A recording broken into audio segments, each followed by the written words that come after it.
நீங்கள் ஒன்று சொன்னீங்க ஷார்ட் பாலில் 3 தடவை அவுட் ஆயிருக்கான்னு. நேற்று இந்த ஃபஸ்ட்டு 3 விக்கெட்டுமே short ball. Sanju Samson short ball out ஆறு, 3வது தடவை அவுட் ஆறாரு.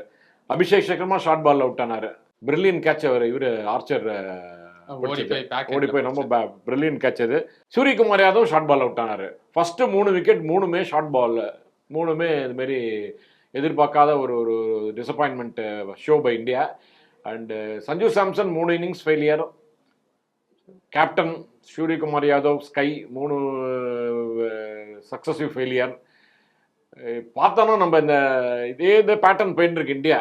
ஓரளவுக்கு ஃபெயிலியர் ஆயிடுச்சா கலெக்டிவ் ஃபெயிலியர் தான் ஆறாங்க. நேற்று பேட்டிங் யாருமே ஆடலையே. இவன் திலக் வர்மாவுக்கு நல்ல பால் விழுந்து ஃபர்ஸ்ட் கிளாஸ் பால் அவருக்கு.